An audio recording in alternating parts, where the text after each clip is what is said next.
અંકલેશ્વરની garden સિટીમાં કારને સળગાવી છે। પાડોશીઓને બોલાચાલી થતા મામલો બિચકાયો હતો, જ્યારે મોપેડ પર આવીને બે મહિલાઓએ કારને સળગાવી હતી। ઘટનાની જાણ થતાં ફાયર વિભાગની ટીમને કહી શકાય કે ઘટના સ્થળે પહોંચી હતી। ટીમે સ્થળ પર પહોંચીને આગ પર સંપૂર્ણપણે કાબૂ મેળવ્યો છે। કહી શકાય કે ફરિયાદ નોંધાતા પોલીસે વધુ તપાસને પણ આગળ તો હાથ ધરી છે। બનાવના સીસીટીવી પણ હાલ તો સામે આવ્યા છે। मैं ज्यारथी गार्डन सिटी 308 में रहवा आव्यो छूं त्यारथी अमारा त्यां आगळीनुं न्यूसन्स पल्लवी पाटील अमने घणुं हैरान करे छे अने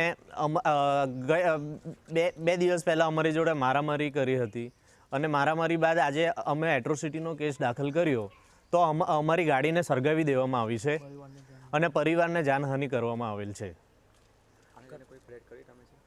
આની ફરિયાદ અમે લોકોએ એફઆઈઆર કરી છે। રાત્રે 3 વાગે અમે લોકોએ પોલીસ સ્ટેશનમાં એફઆઈઆર પણ કરેલ છે અને પોલીસને પણ જણાવેલ છે। ઘટનાના કોઈ સીસીટીવી પુરાવા છે?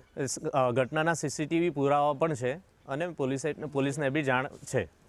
ગઈકાલે પલ્લવીની સાથે એમ ઝઘડો થતાં અમારા ઘરની અંદર જેમ તેમ આ ગાડીને તોડફાડ કરતીને સળગાવવામાં આવી છે। છોકરાઓને કિડનેપ કરવામાં આવેલું છે ને ધમકી આપે છે અમને ને આજે અમારી ગાડી સળગાવી બી દીધી છે। એણે ગઈકાલે એણે 1:15 વાગે એણે આવી રીતે કેમેરામાં કેદ છે, એના સીસીટીવી ફૂટેજ બધું છે જ અમારી કને ને એણે આવી રીતે ઘટના ઘટાવી છે। મારા છોકરાઓને કિડનેપ કરવાની એણે ધમકી આપેલી છે ને સાહેબે ગમે તેમ રીતે બધાને જ હેરાનગતિ કરે છે ને આજુબાજુવાળા પણ એટલા ત્રાસી ગયા છે કે જેથી કરીને તમે કંઈક એની આ ડિસિઝન લો ને એની કંઈક તમે કંઈ પણ માંગણી કરો। અમે તમને હાથ જોડીને વિનંતી કરીએ છીએ સાહેબ કે આનું કંઈ પણ તમે રીઝન લાવો ને કંઈ સોલ્યુશન કરો સાહેબ।